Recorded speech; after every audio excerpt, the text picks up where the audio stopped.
Hi friends. मेरी आज की स्टोरी बहुत ही इंटरेस्टिंग है, तो प्लीज इसको एंड तक सुनिएगा। एक पर्वत के समीप बिल में मंदबिस नाम का एक बूढ़ा सांप रहता था। अपनी जवानी में वह बड़ा रौबीला सांप था। जब वह लहरा कर चलता था तो बिजली सी कौंध जाती थी। पर बुढ़ापा तो अच्छों अच्छों का तेज हर लेता है। वो बुढ़ापे की मार से मंदबिस का शरीर कमजोर पड़ने लगा। उसके जो विष के दांत थे वो हिलने लगे थे और फुफकारते हुए उसका दम फूल जाता था। जो चूहे उसके साये से भी दूर भागते थे वे अब उसके शरीर को फांद कर उसे चिढ़ाते हुए निकल जाते। पेट भरने के लिए चूहों को भी लाले पड़ गए थे। मंदबिस इसी उधेड़बुन में लगा रहता कि किस प्रकार आराम से भोजन का स्थायी प्रबंध किया जाए। एक दिन उसे एक उपाय सूझा और उसे आजमाने के लिए वह दादुर सरोवर के किनारे जा पहुंचा। दादुर सरोवर में मेंढकों की भरमार थी। वहां उन्हीं का राज था। मंदबिस वहां इधर उधर घूमने लगा। तभी उसे एक पत्थर पर मेंढकों का राजा बैठा नजर आया। तो मंदबिस ने उसे नमस्कार किया और कहा, महाराज की जय हो। तो मेंढक राज चौंका। तुम तो हमारे बैरी हो। तुम मेरी जय जयकार क्यों कर रहे हो? तो उस मंदबिस सांप ने विनम्र स्वर में कहा कि राजन वे पुरानी बातें हैं। अब तो मैं आप मेंढकों की सेवा करके अपने पाप को धोना चाहता हूँ, श्राप से मुक्ति चाहता हूँ। ऐसा ही मेरे नाग गुरु का मुझे उन्होंने आदेश किया है। तो मेंढक राज ने पूछा, उन्होंने ऐसा विचित्र आदेश क्यों किया? तो मंदबिस ने मनगढ़ंत कहानी उन्हें सुनाने लगा कि राजन, एक दिन मैं बगीचे में घूम रहा था और वहां कुछ मनुष्य के बच्चे खेल रहे थे।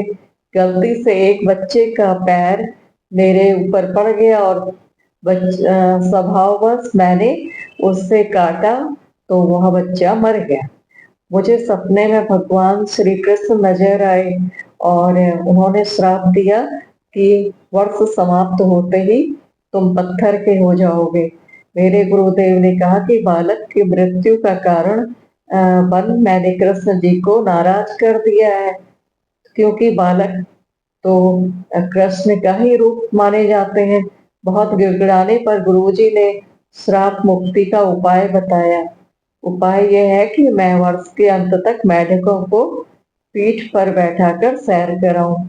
तो मंद विष की बात सुनकर मेंढक राज चकित रह गया और सांप की पीठ पर सवारी करने का आज तक किसी मेंढक को श्रेय प्राप्त नहीं हुआ था। उसने सोचा, यह तो एक अनोखा काम होगा।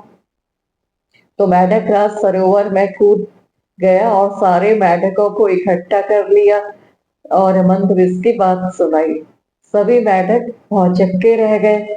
एक बूढ़ा मेंढक बोला, मेंढक एक सर्प की सवारी करे, यह एक अद्भुत बात होगी। हम लोग संसार में सबसे श्रेष्ठ मेंढक माने जाएंगे। एक सांप की पीठ पर बैठकर सैर करने के लालच में सभी मेंढकों की अकल पर पर्दा डाल दिया।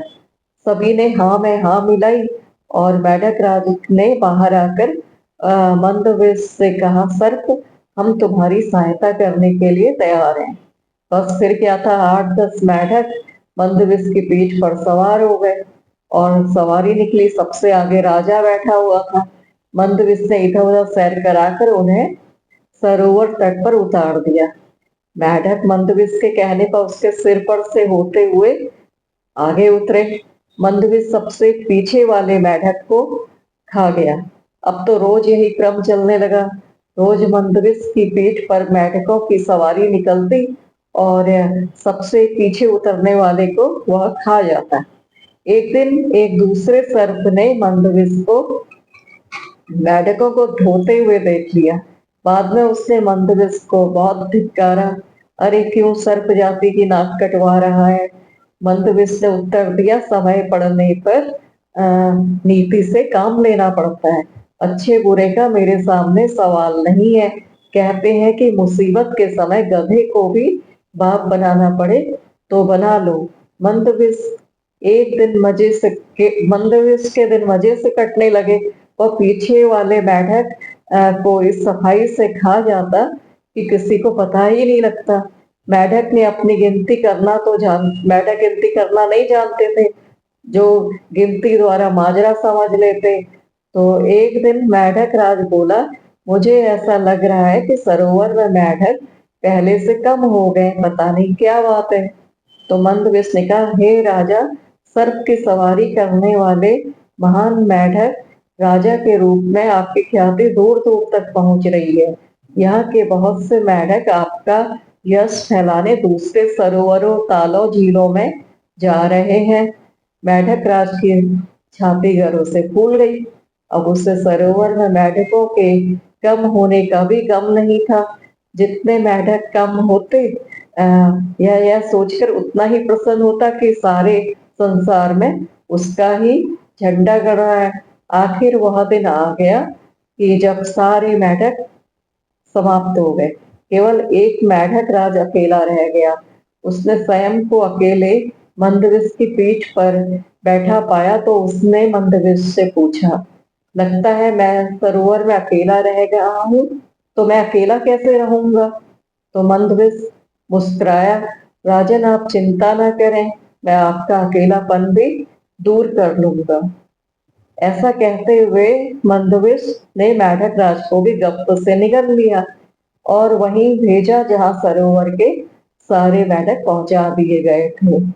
तो दोस्तों, शत्रुओं की बात पर विश्वास करना अपनी मौत को दावत देना है, तो इसलिए अपने फ्रेंड्स के साथ ही रहना चाहिए।